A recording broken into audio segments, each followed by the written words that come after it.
નમસ્તે.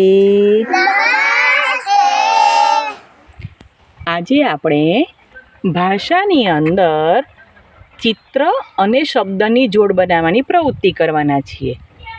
અહીં થોડા ચિત્ર દોરવામાં આવેલા છે અને તેની સામે જુદા જુદા શબ્દ લખવામાં આવેલા છે.